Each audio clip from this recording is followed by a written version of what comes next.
건강을 위해서 담배를 피우지 마십시오. 이걸 담배 문구에다 딱 써놓잖아요. 근데 그게 담배 피우는 사람들은 그걸 읽으면서 참 맞는 말이야 라는 생각은 들겠지만 그게 흡연율까지 이어지지는 않잖아요. 잘. 그런데 거기에다가 호주처럼 막 여기가 이렇게 된 사람, 그 폐가 썩어버린 사람, 이가 다 빠진 사람, 발톱이 썩어버린 사람, 이런 사람 사진을 거기다 딱 넣어놓으니까 어떻죠? 전 세계 국가적으로 통계를 보면 그렇게 했을 때 흡연율이 10% 정도 낮아진대요. 그래서 한국도 그렇게 하기로 지금 계속 그 협의를 해나가고 있습니다. 이건 뭐예요? 긍정적인 방식의 교육이 아니라 부정적인 방식의 교육이에요. 나는 저렇게 하면 안 되겠구나. 내가 저렇게 하면 안 되겠구나. 우리는 긍정적인 방식으로만 영향을 받는 것이 아니라 부정적인 측면에서 우리는 얼마든지 배울 수 있다는 겁니다. 그래서 우리는 나도 저렇게 살아야지 이렇게도 배우지만 나는 정말 저렇게 살면 안 되겠다 이렇게도 배운다는 겁니다. 그런데 나는 그렇게 배우지만 이제 남겨진 중요한 것은 뭐냐면 그럼 내가 다른 누군가에게 어떠한 영향을 끼치는 사람이 되어야 하는가라는 겁니다.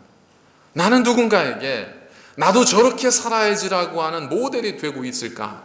아니면 나는 저렇게는 살지 말아야지라고 하는 부정적인 영향을 주는 그런 사람이 되고 있는가? 가룟 유다가 예수님을 배신 안 했으면 예수님이 십자가 지기가 힘들었죠. 그럼 구원을 못하니까 가룟 유다가 위대한 일을 했네요. 그러나 주님께서 그를 향해 뭐라고 말씀하셨죠? 내 할 일을 해라. 그러나 내가 나지 아니하였으면 좋을 뻔하였다. 주님께서는 그 가룟 유다가 그 하는 일을 옳게 여기거나 그걸 부추기거나 그런 게 아니에요. 마지막까지 그에게 떡 한 조각을 줬다는 것은 마지막까지 주님께서 그에게 기회의 손을 내밀었다는 것이라고 신학자들은 해석을 합니다. 그럼에도 불구하고 사단에 사로잡힌 유다는 그 주님의 마지막 떡 조각을 받고도 주님을 배신해 버립니다. 그래서 우리는 그 유다를 보면서 나는 저렇게 살지 말아야지, 나는 저런 신앙생활을 하지 말아야지. 빌라도가 어땠습니까? 빌라도는 마지막까지 예수님을 살리려고 했던 사람이에요. 그런데 하도 대제사장들과 바리새인들과 유대인들이 죽여라 죽여라 죽여라 그러니까 이 밀란이 날 것을 우려해서 그래 자기의 입지가 로마에서 그 황제 앞에서 자기 입지가 위축될 것을 우려해서 아무 죄도 없다고 죽을 만한 죄가 아니었음에도 불구하고 이 빌라도가 예수님을 십자가에 내어주잖아요. 그러면서 손을 씻어요. 물에다 손을 씻지 않습니까? 무슨 얘기예요? 나와 상관이 없다는 거예요. 그러나 성경은 어떻게 기록하고 있습니까? 우리 사도신조 속에서는 빌라도를 예수님이 십자가에 못 박은 자로 그렇게 규정하고 있지 않습니까? 그러면서 그렇게 살지 말아야지. 우리가 교회를 생각합니다. 우리 그리스도인을 생각해. 그리스도인의 이상적인 모습이 있죠. 교회의 이상적인 모습이 있습니다. 교회 가면 사람들이 사랑이 많고 서로가 돌보고 서로가 나에 관심을 가져주고 서로 위로해주고 아파하는 자들과 함께 아파하고 우는 자들과 함께 울고 어려운 일 있을 때 도와주고 슬픈 일 있을 때 함께 울어주고 함께 기도해 줄 수 있고 정직하고 이러한 생각이 있잖아요. 그러나 막상 와서 보면 그 안에서 그렇지 않은 옳지 않은 모습들, 옳지 않은 청지기들의 모습으로 살아가는 사람들이 얼마나 많습니까? 그렇지 않은 사람이 어디 있어요? 다 그렇지 않습니까 우리는? 그럼 교회가 왜 그래야 돼요? 왜 이런 사람들, 이런 모습이 있는 곳이 왜 교회여야 돼요? 만약에 교회가 긍정적인 방식으로의 열매만 있다면 그것만이 교회라고 한다면 지금 우리 교회는 교회가 될 수 없습니다.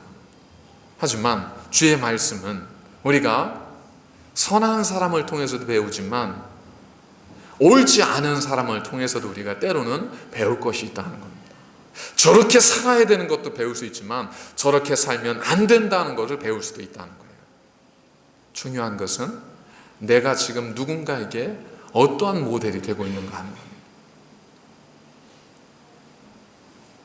그건 정말 중요하죠. 거치는 돌이 되어서는 안 되지 않겠습니까? 신앙을 도와주고 격려하는 자가 되지를 못하고 오히려 끌어내리고 넘어뜨리는 자가 된다는 것은 그것은 우리에게는 비극입니다. 유다가 없어서는 예수님 십자가 못 죽지 못했을 테니까, 그래 유다도 뭔가 한 일이 아니겠어요? 내가 없었으면 사람들이 저렇게 깨달았겠어요? 그러니까 나도 좀 뭔가 하나 일조한 게 있지 않겠어요? 여러분, 그렇게 생각하는 건 가룟 유다를 칭찬하는 것과 똑같습니다. 그래서 우리는 때로 고난을 받습니다. 고난에 오면 우리는 뭘 생각하게 되죠? 혹시 내가 뭔가를 잘못한 것이 있나? 혹시 내 삶 속에 뭔가 그릇된 것이 있나? 혹시 내 삶 속에 하나님이 기뻐하지 않는 무엇인가 있나? 우리 그런 생각을 하게 되잖아요. 그걸 배우라는 겁니다. 고난도 유익함이라고 했던 이유는 그것을 통해서도 우리가 배울 수 있다는 거예요. 근데 문제는 뭐예요? 그리스도인들이 세상 사람들조차 자기에게 주어진 짧은 시간 안에 자신의 미래를 어떻게 준비할 것인가를 약삭빠르게 재빠르게 준비하고 그걸 위해서 열심을 내는데, 정작 하나님을 믿는 그리스도인들, 영원한 나라가 있다고 믿는 그리스도인들이 주어진 이 짧은 인생의 삶 속에서 전혀 그것을 깨닫지 못하고 자기의 영원한 생명을 위해서 아무것도 준비하고 있지 못하다는 겁니다. 그 안타까움이 오늘 주님으로 하여금 오늘의 비유를 우리에게 전하게 한 거예요. 이게 누구에게 주신 비유예요? 또한 제자들에게 이르시되, 지금까지 모든 무리에게 하셨던 주의 말씀이 16장 1절에 와서 또한 제자들에게 이르시되, 특별히 부름받은 사람들에게 말씀하고 있는 거예요.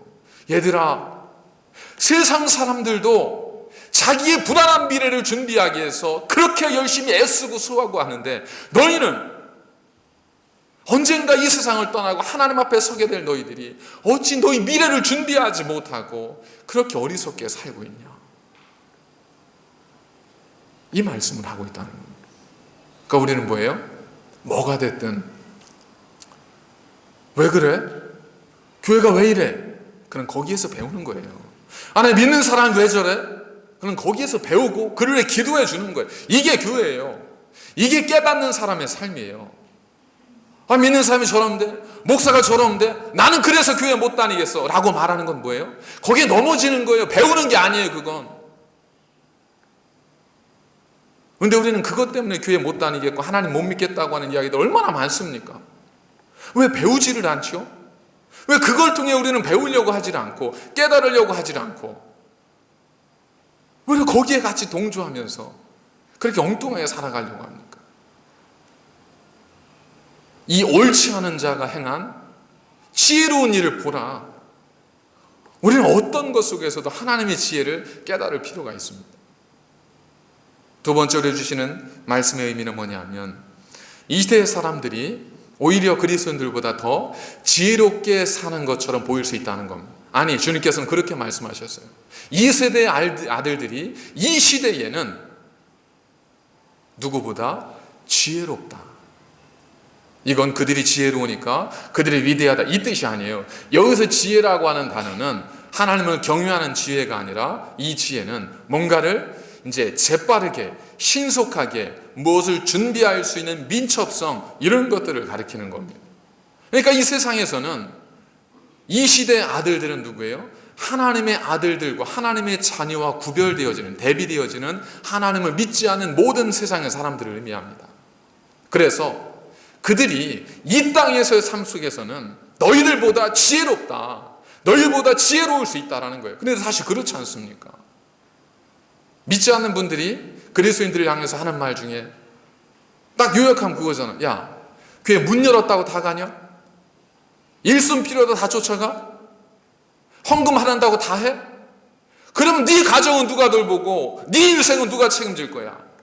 교회가 책임져? 여러분, 이렇게까지 심하게는 안 해도 비슷한 이야기가 세상에서 우리에게 던져지는 거 아니에요? 우리 고민하는 게 뭐 때문에 그래요? 아니, 나도 내 살 길을 좀 준비해야 되는데, 그렇게 저렇게 하면 내가 어떻게 뭘 내 가족이나 내 삶 어떻게 준비하겠습니까? 적당히 해야죠.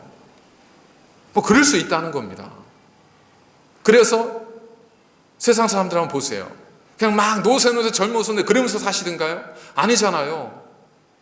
얼마나 열심히 사세요. 주일도 없이 주치를 열심히 뛰면서 일하면서 수고하면서 사는 분들이 얼마나 많습니까? 그러면서 집 사고 준비하고 논을 준비하고. 여러분, 그분들이 지혜롭지 않아요? 그분들이 미련해요? 아니잖아요. 문 열렸다고 찾아오고 일손 필요하다고 교회 와서 봉사하고 섬기고 또 헌금하고. 여러분, 10개 가지고 사는 사람이랑 9개 가지고 사는 사람 누가 풍족하게 살겠어요?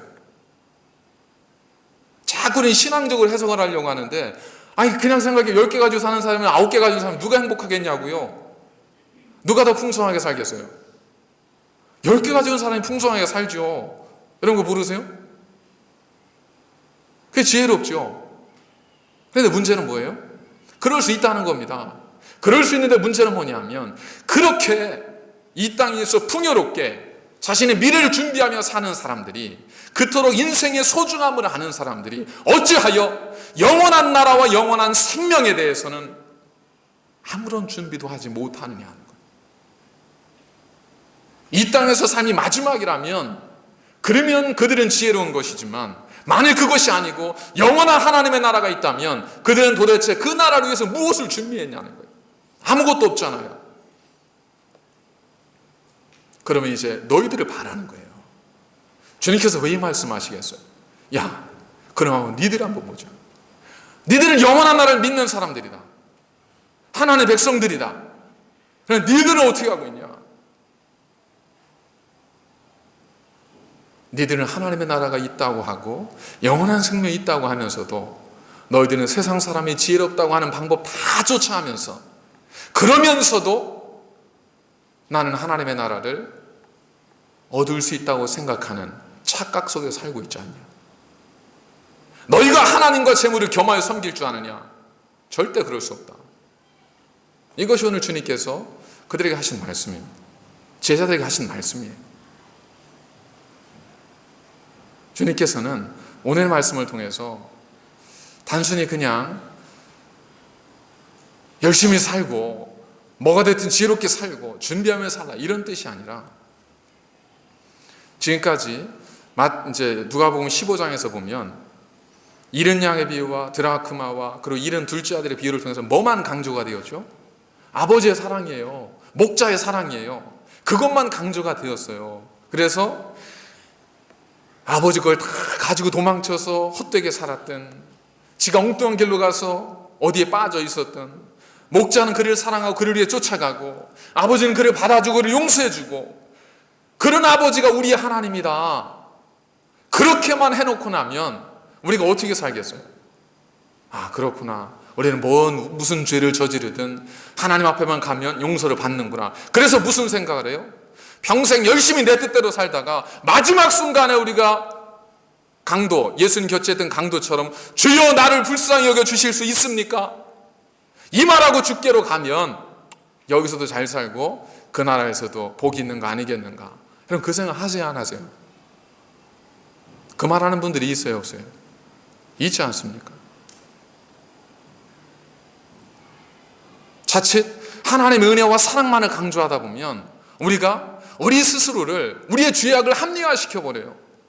그래서 주님께서는 오늘의 비유를 말씀하신 거예요. 15장이 품어주는 아버지에 대한 강조에 있다면 16장 말씀 뭐예요? 우리예요, 우리. 죄를 짓는 우리. 그렇다면 아버지가 용서해 주니까 너희는 죄를 마음대로 져라, 그게 아니라는 거죠. 아버지는 한없이 우리를 용서해 주시지만 그러나 심판의 때가 있다는 거예요. 아버지는 우리에 대해서 계산하실 때가 있다는 겁니다. 그러니 너희가 그 때를 깨닫고 지혜롭게 분별력 가지고 살아라, 이겁니다.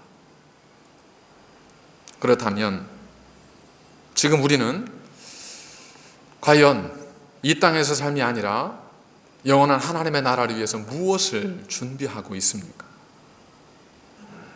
불의한 재물로 친구를 삼으라는 말은 뭐예요? 친구를 삼으면 그가 나중에 너의 거처를 제공해 주지 않겠냐, 이 얘기는 뭐겠습니까? 그것으로 너의 미래를 준비하라는 거예요. 불의한 재물 아까 말씀드린 것처럼 뭐라고 했어요? 부정하게 번 돈이 아니고 하나님이 내게 맡겨주신 것, 그러나 마치 내가 내 것인 줄 알고 살고 있는 모든 것들을 가리키는 거죠. 자, 우리도 시한부 인생이잖아요. 우리에게도 해고 통지서가 있지 않습니까? 우리가 100년, 200년, 300년 살 거 아니지 않습니까? 우리도 언젠가는 죽잖아요. 지난주에 프랭크 제너라고 하는 분이 40년간 전도했던 그 세 마디. 당신은 구원받으셨습니까? 오늘 밤 당신이 죽는다면 당신은 천국에 가시겠습니까? 이 질문은 밖에 나가서 그냥 저기 모르는 사람에게만 던져지는 질문이 아니라 오히려 하나님을 믿고 있다고 말하는 우리들에게 먼저 던져져야 될 그런 질문이지 않겠습니까? 왜냐하면 우리도 해고 통지서를 받았잖아요. 우리도 언젠간 끝나지 않습니까? 너 계산할 테니까 준비하고 있어. 이게 주의 말씀이잖아요. 주님께서 뭐라고 하셨습니까? 사람이 무엇을 심든지 심는 그대로 거두리라. 이는 우리가 다 반드시 그리스도의 심판대 앞에 나타나게 되어 각각 선악간에 그 몸으로 행하는 것을 따라 받으려 함이라. 우리는 언젠가 하나님 앞에 서서 우리의 행한 대로 다 그대로 받게 되어 있습니다. 심판대 앞에 서게 되어 있어요. 자, 이제 마지막 질문을 던집니다.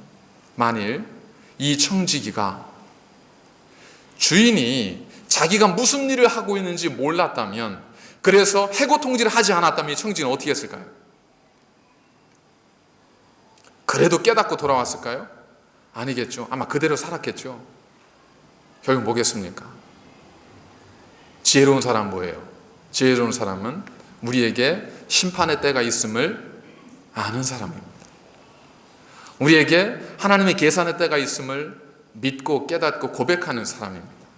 그것이 있는 것을 믿고 살아가는 사람은 돌아올 수 있습니다.